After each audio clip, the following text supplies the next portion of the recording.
दोस्तों कल हमने डिस्कस किया था कि हो सकता है इंडिया और चाइना के बीच में थोड़ा कुछ शांति समझौते आने वाले दिनों में देखने को मिले। बट एक्चुअल में अभी जो चाइना की जो फॉरेन मिनिस्ट्री है उनके द्वारा जो बात करी गई है ना, उन्होंने ऐसा कुछ भी जिक्र नहीं किया। उन्होंने लाइन ऑफ एक्चुअल कंट्रोल के पुल बैक के बारे में बिल्कुल डिस्कस नहीं किया, उनके ऊपर पूरा साइलेंट थे। एंड साथ में ना एक बड़ी इंटरेस्टिंग उन्होंने बात ये कही कि जो प्रधानमंत्री जी थे हमारे, बेसिकली नरेंद्र मोदी जी, वो चाहते थे चाइना से मीटिंग करना। वो बड़े उत्सुक थे कि चाइना के साथ एक मीटिंग हो जाए, काश एक मीटिंग हो जाए। पर हमारी फॉरेन मिनिस्ट्री क्या बोल रही है कि नहीं, चाइना चाहता था कि इंडिया के साथ वो मीटिंग करना। ठीक है ना, कि हम चाहते थे डेफिनेटली कि चाइना के साथ अपने मुद्दे रिजॉल्व हों, पर कहीं ना कहीं जो रिक्वेस्ट थी वो उधर से आई थी। समझे इस बात को?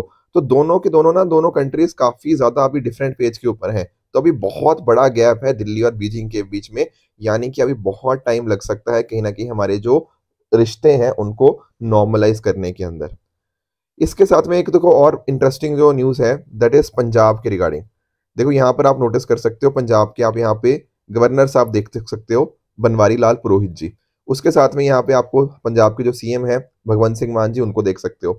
देखो हुआ पता क्या था, कुछ समय पहले ना हमारे जो गवर्नर साहब है, ठीक है ना, जो पंजाब के गवर्नर हैं, उन्होंने एक चिट्ठी लिखी। किसको? पंजाब के सीएम को। उन्होंने बोला कि ये जो पंजाब में ड्रग्स का सिचुएशन है, ये सारे और जो खराब सिचुएशंस हैं, इनके रिगार्डिंग आप क्या कर रहे हो, उसका मुझे जवाब दीजिए। अब पंजाब के सीएम ने इसका कोई जवाब नहीं दिया। अब इससे हमारे जो गवर्नर साहब जी हैं, इनको थोड़ा आ गया गुस्सा। उन्होंने लिखा है कि आप जो मेरे खतों का जवाब नहीं ना दे रहे हो, जो मैंने चिट्ठियां आपको लिखी हैं उसका अगर आप आंसर नहीं कर रहे हो, कहीं ना कहीं ये कॉन्स्टिट्यूशनल मशीनरी का ब्रेकडाउन है। और अगर आपने उन जवाबों को नहीं दिया तो होगा क्या? तो मैं यहाँ पर, आप जानते हो कॉन्स्टिट्यूशन मशीनरी का ब्रेकडाउन मतलब कहीं ना कहीं आर्टिकल 356, यानी कि पंजाब में प्रेसिडेंट रूल भी लगा सकता हूँ। Do you get the point? तो इस तरह के देखो मुद्दे आप डेफिनेटली मेंस के अंदर अपने जो फेडरलिज्म के रिगार्डिंग इश्यूज हैं, सेंटर स्टेट रिलेशनशिप हो गया, या गवर्नर के रिगार्डिंग कुछ भी इश्यूज हैं, तो वहां पर डेफिनेटली आप एग्जाम्पल के फॉर्म में बता सकते हो। देखो गवर्नर का काम होता है कहीं ना कहीं सेंटर और स्टेट के बीच में एक इंपॉर्टेंट लिंक की तरह काम करना। इज द कॉन्स्टिट्यूशनल मतलब ना, हेड ऑफ द स्टेट होते हैं एक तरह से। तो डेफिनेटली इनका एक बहुत इंपॉर्टेंट रोल होता है। पर कई बार ऐसा देखा गया है गवर्नर्स की वजह से कहीं ना कहीं जो फंक्शनिंग है एक स्टेट की, वो इम्पैक्ट होती है। तो यहाँ पर इस तरह के एग्जाम्पल्स आप अपने आंसर में डेफिनेटली यूज कर सकते हो। एक और इंपॉर्टेंट न्यूज है आज के द हिंदू के अंदर कि सुप्रीम कोर्ट ने जो 27 सीबीआई केसेस थे मणिपुर के अंदर, मतलब उनको शिफ्ट किया है असम में। देखो एक्चुअल में है क्या ना, अगर आप नोटिस करोगे तो जो हमारी कम्युनिटीज हैं, जैसे आपकी माइटी कम्युनिटी हो गया, मीती कम्युनिटी जिसको आप बोल सकते हो, या जो कुकी कम्युनिटी है, इनके बीच में काफी मेजर एक डिस्ट्रस्ट हमें देखने को मिलता है आज के टाइम के ऊपर। ऐसे टाइम में अगर इनके रिगार्डिंग जो भी केसेस हुए, और जो केस पर्सन जो भी इसके रिगार्डिंग जो काम कर रहा है इसके ऊपर, अगर मान लो ये पर्सन खुद बायस्ड हुआ तो, ठीक है ना, या फिर पर्सन बायस है भी नहीं, वो अपना निष्पक्ष तरह से काम कर रहा है, पर ये किसी कम्युनिटी को तो बिलोंग कर रहा होगा ना, तो लोग बोलेंगे ये तो बायस तरह से काम कर रहा है। तो इस तरह से ना रिक्वेस्ट के ऊपर बोला गया कि जो केसेस है ना, इनको असम की तरफ शिफ्ट कर देते हैं, कि असम वहां पे इसको देखा जाएगा। पर एक्चुअल में जो लोग पिटिशनर्स हैं वो इससे भी खुश नहीं है। क्यों खुश नहीं है? क्योंकि उनका मानना है कि असम के अंदर भी किसकी सरकार है, भारतीय जनता पार्टी की ही सरकार है। तो इस वजह से पिटिशनर इससे बहुत ज्यादा खुश नहीं है कि वहां पर भी हो सकता है उनकी बात ना सुनी जाए। बट सुप्रीम कोर्ट का कहीं ना कहीं तर्क यही था, जो इनके पास रिक्वेस्ट आई थी, कि हाँ इससे हम कहीं ना कहीं जो अनबायस तरह से हम ये चीज काम कर पाएंगे। और जो गुवाहाटी हाई कोर्ट चीफ है, चीफ जस्टिस है, उनको बोला गया है कि जुडिशियल ऑफिसर्स को अपॉइंट करें, ताकि प्रॉपरली इन चीजों को प्रॉपरली देखा जा पाए, अलग अलग केसेस को उनके रिगार्डिंग वर्क किया जा पाए। बाकी अच्छी बात यही है, हमारा जो प्रज्ञान रोवर है, ठीक है ना, वो अच्छे से अभी काम करना स्टार्ट कर चुका है। ठीक है, तो 8 मीटर का ट्रैवर्स उसने कर भी लिया है। राइट, तो डेट है आज की 26 अगस्त 2023, एंड आप सभी का स्वागत है आज के प्रीलिम बूस्टर न्यूज डिस्कशन के अंदर। आगे बढ़ते हैं। देखो हमारा ना अभी जैसे आप जानते हो G20 समिट तो चल भी रहा है। इनफैक्ट जो मेजर G20 समिट है वो आने वाले दिनों में हमें सितंबर के आई थिंक 9 तारीख को हमें देखने को मिलेगा। उससे पहले अलग अलग मीटिंग्स हो रही हैं। तो एक समिट यहाँ पे हुआ B20 समिट, मतलब B20 समिट अभी चल भी रहा है 25 से 27 अगस्त। सर यहाँ पे B20 क्या है? G20 तो हमें पता है, ये बी क्या है? बी का मतलब है यहाँ पे बिजनेस, ठीक है ना। तो बिजनेस 20 यहाँ पे हमें मीटिंग चल रही है। इसके रिगार्डिंग बिजनेस 20 क्या है? ऑफिशियल G20 डायलॉग है ग्लोबल बिजनेस कम्युनिटी का। इसको ऑर्गेनाइज कौन कर रहा है? इसको ऑर्गेनाइज किया जा रहा है आपका जो CII है, कॉन्फेडरेशन ऑफ इंडियन इंडस्ट्री। आप इसके बारे में जानते भी होंगे, ये एक तरह की हमारी नॉन गवर्नमेंटल ट्रेड ऑर्गेनाइजेशन है। राइट, CII के बारे में आपने सब जानते होंगे। इसके अंदर अलग अलग आपके ठीक है ना आ जाते हैं, इंडस्ट्री एजेंडा को यहाँ पे रिप्रेजेंट करते हैं। अब यहाँ पर क्या हुआ ना, इनके इस B20 के अंदर हमारी जो फाइनेंस मिनिस्टर थी, जब वो बात करने आई तो उन्होंने एक बात बोली कि जो रेट हम बढ़ा रहे हैं, आप जानते हो ना, जैसे रेपो रेट बढ़ता जा रहा है, मतलब बढ़ता नहीं जा रहा, अब तो चलो 6.5% हो गया है, ठीक है ना। तो पिछले टाइम के अंदर बढ़ा नहीं है, पर अगर आप पिछले 2-3 साल को देखोगे तो हम 4% से 6.5% पे आ गए हैं। इवन दुनिया की जो और सेंट्रल बैंक्स है वो भी कहीं ना कहीं अपने रेपो रेट को इस तरह से बढ़ाते जा रहे हैं, जो रेट्स होती हैं। तो हमारी फाइनेंस मिनिस्टर ने यहाँ पे ये बात करी है कि एक्चुअल में ना महंगाई को कंट्रोल करना बहुत ज्यादा जरूरी है, पर ऐसा मत सोचो कि सिर्फ महंगाई को कंट्रोल करते रहोगे तो सब सही है। एक्चुअल में क्या है ना कि जब आप इस तरह से रेपो रेट बढ़ाते रहते हो, कहीं ना कहीं उससे ना जो ग्रोथ होती है वो हैम्पर होती है, क्योंकि लोगों के पास में पैसा बड़ी मुश्किल से पहुंचेगा। अगर आपने रेपो रेट को हाइक कर दिया तो कहीं ना कहीं उससे देश की जो जीडीपी है, देश की जो इकोनॉमी है, वो नीचे जा सकती है। तो इन्होंने सिर्फ इंडियन सेंट्रल बैंक को ये बात नहीं बोली, पूरी दुनिया को इस तरह से ये बात कही।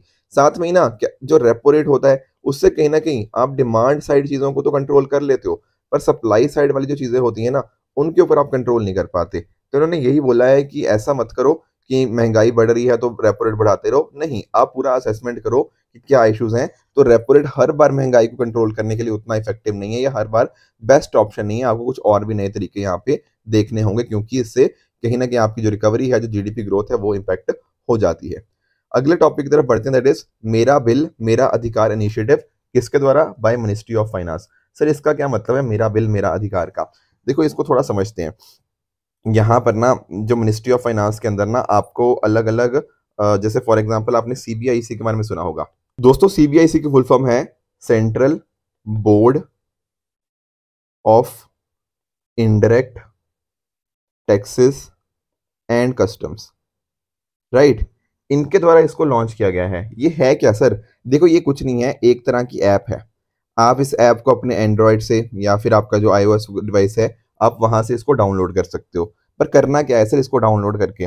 देखो एक्चुअल में ना हमारी गवर्नमेंट क्या चाहती है कि जीएसटी जो है, जो बेसिकली जो टैक्स है, ठीक है ना, टैक्स कंप्लायंस हम बढ़ाएं, ठीक है ना। उसको बढ़ाने के लिए ना ये एक इंसेंटिव स्कीम है। यहाँ पर पता क्या होगा, मान लो आपने ना 200 रुपये से ज्यादा का कुछ भी सामान खरीदा, ठीक है, बेसिकली आपका 200 रुपये से ज्यादा का भी जो इनवॉइस आया, ठीक है ना, उसका आप उस बिल की जो फोटो होगी, उस बिल की आप फोटो क्लिक करोगे, ठीक है। उस फोटो को ना आप यहाँ पर इस ऐप पे अपलोड कर दोगे, ठीक है। अब आप लोग सोच रहे होंगे सर इससे सरकार का क्या फायदा? सरकार का ये फायदा क्योंकि कहीं ना कहीं इससे आप टैक्स कंप्लायंस बनाने की कोशिश कर रहे हो तो सरकार का रेवेन्यू बढ़ेगा। पर सर मैं क्यों अपलोड करूं यहाँ पे बिल की फोटो? मेरा क्या फायदा हो रहा है यहाँ पे बिल फोटो अपलोड करने के ऊपर? देखो सरकार आपको बोल रही है आप फोटो अपलोड करो, आपको यहाँ पर हो सकता है लकी ड्रॉ के अंदर आपको कैश प्राइज मिले। सर कितने तक का कैश प्राइज मिलेगा? देखो 800 लकी ड्रॉस को तो 10,000 रुपया पर पर्सन मिलेंगे, मतलब हर, मतलब 800 लोगों को 10,000 रुपये मिल सकते हैं। ऊपर से 10 लकी ड्रॉ को 10 लाख रुपया मिलेगा। ये हर महीने ऐसा काम होगा। और अगर 3 महीने के अंदर क्या होगा, आपको 1 करोड़ रुपए का इनाम भी मिल सकता है, ठीक है ना। तो 2 बम्पर प्राइस मिलेंगे 1 करोड़ के, ये हर तीसरे महीने ऐसे हर क्वार्टर में देखने को मिलेंगे। पर यहाँ पर पता क्या है, कौन कौन से स्टेट्स में ये लॉन्च हुई है? असम, गुजरात, हरियाणा, आपका Puducherry, Dadra Nagar Haveli and Daman and Diu. इनके ऊपर पायलट बेसिस के ऊपर इसको यहाँ पे रन किया जाएगा। फिर जो भी इसके रिजल्ट्स होंगे उस हिसाब से इसको आगे फिर फर्दर कंटिन्यू किया जाएगा। अब समझ आया कि पॉइंट क्या है? पॉइंट यही है, कहीं ना कहीं आपको इंसेंटिव देने की कोशिश है, और सरकार इसके माध्यम से ये चाहती है कि जो कंप्लायंस है ना, वो साथ साथ यहाँ पे टैक्स कंप्लायंस यहाँ पे बढ़ता रहेगा। तो इस तरह से सरकार को भी हेल्प होती रहेगी, और आप सभी लोगों को भी वो ना इंसेंटिवाइज करने की कोशिश करिए कि आप डालो इसके ऊपर अपनी अपने जो इनवॉइसेज हैं। तो कहीं ना कहीं आप अपने इनवॉइसेज डालते रहोगे तो उसके हिसाब से ना आपकी कंप्लायंस, मतलब जो सामने वाले की कंप्लायंस है, वो बढ़ती रहेगी। तो दोनों को यहाँ पे हमें एक फायदा देखने को मिल रहा है। तो पॉइंट क्या याद रखना है कि आपका जो बिल इनवॉइस होना चाहिए ना, वो 200 रुपये से ज्यादा का होना चाहिए। और साथ में ही 1 महीने के अंदर आप मैक्सिमम 25 इनवॉइस ही अपलोड कर सकते हो, इससे ज्यादा नहीं कर सकते। अगर देखो आपने जीएसटी नहीं पढ़ा ना, तो मैंने ना यूट्यूब के ऊपर ही जीएसटी पढ़ाया हुआ है। आप सर्च करना जीएसटी ओनली आईएएस, तो आपको यहाँ पे जीएसटी की पूरी कंप्लीट वीडियो मिल जाएगी। यहाँ पर मैंने ना जीएसटीएन के बारे में भी बताया है, जो जीएसटी नेटवर्क होता है, ठीक है ना। वही कहीं ना कहीं ना जो पूरी टेक्नोलॉजी होती है इसकी पीछे कि कैसे वर्क करेगा, ठीक है ना, एप्स वगैरह कैसे काम करेंगी, वो सारा टेक्नोलॉजी का काम इनका पीछे से जीएसटी नेटवर्क ने ही किया है। तो ये चीजें भी आपको पता होनी चाहिए। अगले टॉपिक की तरफ बढ़ते हैं, that is India and northern sea route. Sir ये क्या चीज है इंडिया एंड एनएसआर? देखो एक्चुअल में अभी ना रिसेंटली न्यूज आई है। क्या न्यूज आई है? कि एक रशिया का ना पोर्ट है, क्या नाम है उसका? मुरमांस्क पोर्ट, ठीक है। तो तो मुरमास्क पोर्ट का ना जो 35% कार्गो हमें देखने को मिला है इस पर्टिकुलर पहले साल के अंदर, यहाँ पर वो इंडिया उसके लिए अकाउंट करता है, ठीक है ना। तो जितना भी सामान जा रहा है उसका 35% कहीं ना कहीं इंडिया के रिगार्डिंग था। तो हमारे लिए ये पोर्ट को समझना थोड़ा सा इंपॉर्टेंट हो जाता है। मैं देखो थोड़ा समझाने की कोशिश करता हूँ। जैसे फॉर एग्जाम्पल ये देखना, ठीक है, ध्यान से समझना। ये यहाँ पे आपको इंडिया देखने को मिल जाएगा, ठीक है सर। और लेट से यहाँ पे आपको यूरोप देखने को मिलता है, ठीक है ना। तो आज के टाइम के ऊपर अगर लेफ्ट से आपको यूरोप से एशिया आना है या एशिया से यूरोप जाना है, तो ये है हमारा एग्जिस्टिंग रूट। ये वाला जो रेड में मार्क कर रहा हूँ ना, इस तरह से आप सुएज कैनाल से आते आते यहाँ तक पहुंचते हो, ठीक है ना। और ये जो रूट है ना एक्चुअल में काफी ज्यादा लंबा है, ठीक है। पर इसका एक ऑल्टरनेट रूट भी है। ये रहा इधर वाला जो एनएसआर आप देख रहे हो ना, नॉर्दर्न सी रूट, ये जो ब्लैक में मार्क कर रहा हूँ, ये वाला रूट ना ये छोटा है और ये ऑल्टरनेट रूट है। दरअसल में इसी को बोलते हैं एनएसआर नॉर्दर्न सी रूट। समझे इस बात को? तो पहली बात तो आपको ये पता होनी चाहिए। चलो सर, ये भी थोड़ा हमें पता लग गया। अब अगर इसको थोड़ा और मैं इसको एलेबोरेट करूँ ना, तो दरअसल में ये देखो, यहाँ पे ना ये वाला जो नॉर्दर्न सी रूट है ना, मैं इसी को ही दूसरे एंगल से आपको दिखा रहा हूँ।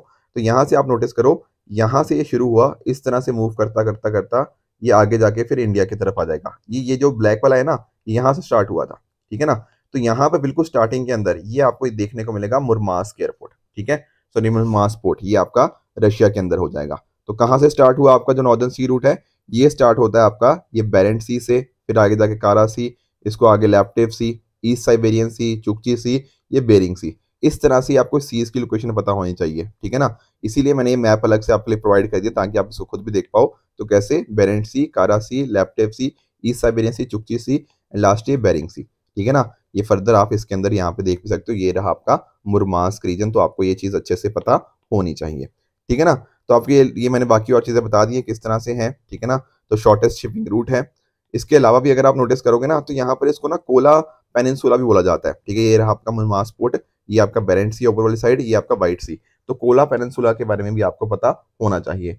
अब एक्चुअल में ना ये नॉर्दर्न सी रूट के इंडिया इंडिया इतना इंटरेस्ट इसलिए भी दिखा रहा है क्योंकि छोटा है, ठीक है ना। एंड कहीं ना कहीं अगर आप नोटिस करो तो यहाँ पर ना पूरे आर्कटिक रीजन के अंदर इंडिया का थोड़ा इंटरेस्ट भी बढ़ रहा है, क्योंकि यहाँ पर आपको डिफरेंट डिफरेंट चीजें देखने को मिल जाएंगी, डिफरेंट सोर्सेज आपको देखने को मिल जाएंगे। प्लस ये जो नॉर्दर्न सी रूट की अगर हम बात करें तो यहाँ पर ना उतना भीड़ भड़ा का भी नहीं है, ठीक है ना। एक्चुअल में क्या है ना, यहाँ से आते बहुत ज्यादा भीड़ लग जाती है, ठीक है। बहुत ज्यादा केबल लंबी लंबी क्वीज जो होती है ना, लाइनें लग जाती हैं। पिछली बार एक देखो जहाँ पे शिप भी फंस गई थी इस यूज कैनाल के अंदर, ठीक है। तो ये सब चीजें अभी नॉर्दर्न सी रूट के अंदर हमें नहीं देखने को मिलती। और ऊपर से क्योंकि टाइम यहाँ से कम लग रहा है, तो कहीं ना कहीं उससे जो फ्यूल है, आपका फ्यूल भी बचेगा। ऊपर से अगर जो आप देखते हो ना, जो एग्जिस्टिंग रूट के थ्रू अगर आप यहाँ से आते हो, तो आज के टाइम के ऊपर ना आपको जो हॉर्न ऑफ अफ्रीका है, वहां पर आपको पायरेट्स वगैरह अटैक कर लेते हैं। तो वो दिक्कत जो नॉर्दर्न सी रूट है तो वहां पर भी नहीं है। तो इन सभी चीज़ों की वजह से ना इंडिया का इंटरेस्ट काफ़ी ज़्यादा हमें यहाँ पे देखने को मिल जाता है। कुछ और अगर मैं आपको आर्कटिक ओशन के रिगार्डिंग में बताऊँ ना, ठीक है, ये रशिया का देखो टारगेट है इस तरह से कि यहाँ पे नॉर्दर्न सी रूट के थ्रू 80 मिलियन टन का हमें कार्गो ट्रैफिक लेके जाना है 2024 तक, और 2030 तक 150 मिलियन का। तो इंडिया भी यहाँ पर हेल्प कर रहा है, ठीक है ना।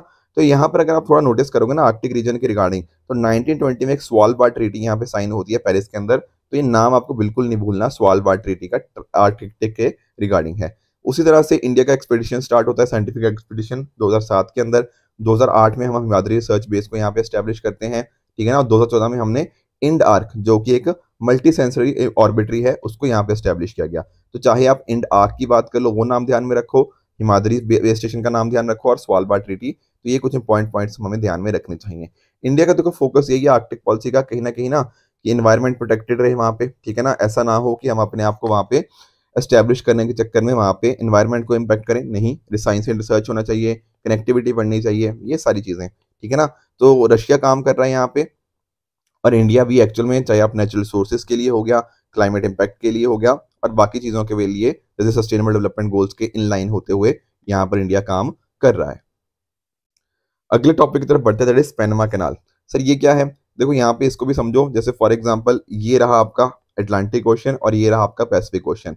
तो यहाँ से ना अगर मान लो कोई चीज़ यहाँ से जानी है आपके पैसिफिक ओशन वाली साइड से, तो पहले इस तरह से जाती थी, बहुत ही लंबा रूट था, ठीक है ना। कि सैन फ्रांसिस्को से कोई जानी है न्यूयॉर्क, तो बहुत लंबा रूट था।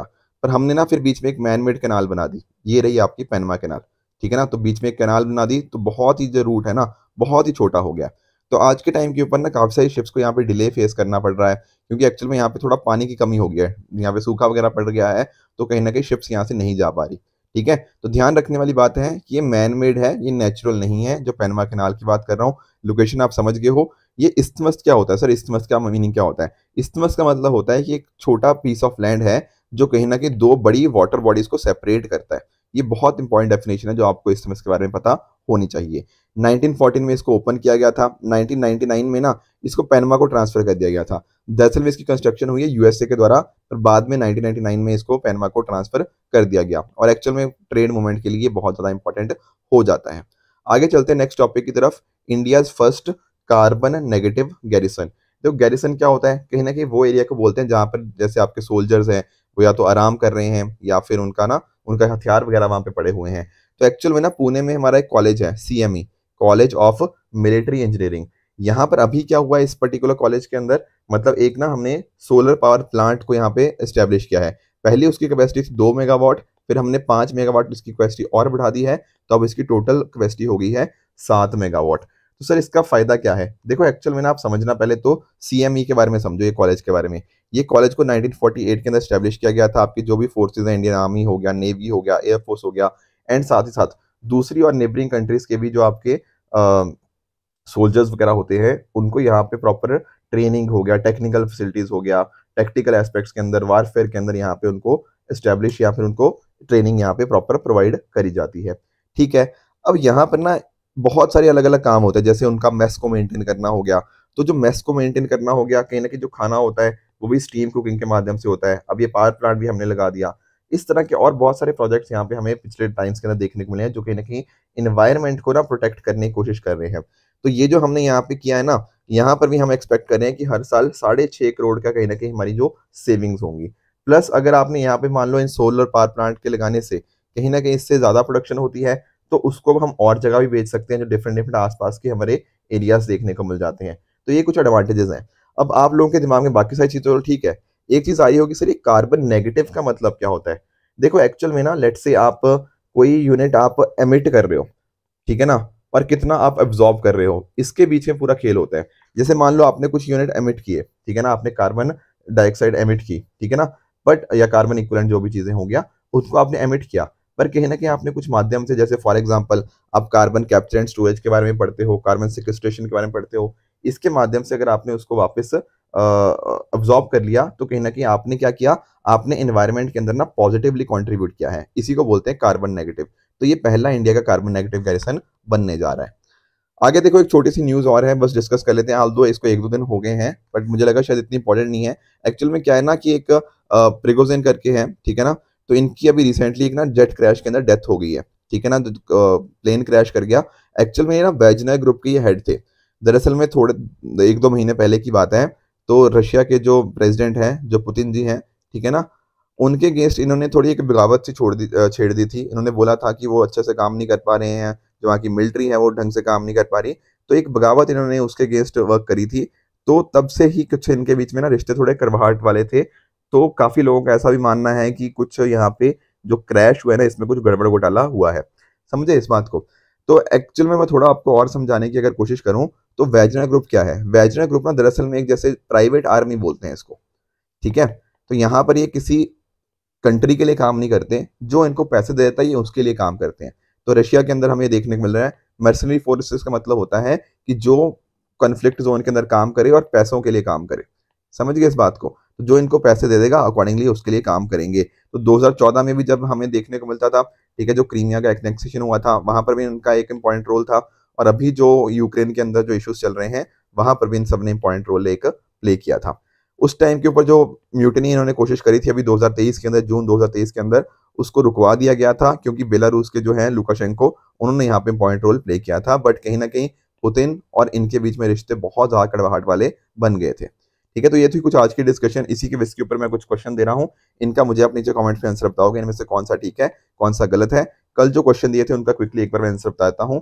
6 शेड्यूल की अगर हम बात करें, तो क्या यहाँ पर काउंसिल ऑफ स्टेट्स के रिगार्डिंग सीट्स एलोकेशन है? नहीं, ये बात गलत है। वो तो राज्यसभा के लिए जो एलोकेशन होती है वो 4 शेड्यूल के अंदर होती है। अस्त्र मिसाइल क्या सरफेस टू एयर है? ये भी गलत है, ये एयर टू एयर मिसाइल है। जैम पोर्टल क्या आपका मिनिस्ट्री ऑफ कॉर्पोरेट अफेयर्स के अंदर आता है? नहीं, ये आता है ministry of commerce and industry के अंदर। ट्यूबरक्लोसिस का वायरल इन्फेक्शन है? ये बात भी बिल्कुल गलत है, ये एक बैक्टीरियल इन्फेक्शन हमें देखने को मिलती है। कल मैंने आपसे एक चीज़ पूछी थी कि क्या आपको एमसीक्यूज और प्रैक्टिस करने चाहिए, तो आप सभी ने बिल्कुल कहा था। तो डेफिनेटली हम मंडे से उस चीज़ को भी बिल्कुल रिज्यूम कर लेंगे। ठीक है, कल एक और क्वेश्चन भी था कि फिफ्थ एंड सिक्स्थ शेड्यूल के अंदर जो प्रोविजंस होती हैं वो किसके लिए हैं, ताकि कहीं ना कहीं हम अपने जो शेड्यूल ट्राइब के जो इंटरेस्ट है उनको प्रोटेक्ट कर पाएं। तो अगर आपको आज के लेक्चर की पीडीएफ चाहिए तो आप हमारे Telegram channel PW only official पर जाके इस लेक्चर की पीडीएफ को एक्सेस कर सकते हो एंड अपनी प्रिपरेशन को और भी बेहतर बना सकते हो। तो आई होप आज का सेशन आप सभी को अच्छे से समझ आया होगा। इसी तरह से आप भी अपने एंड पे हार्ड वर्क करते रहिए। Good bye and good luck.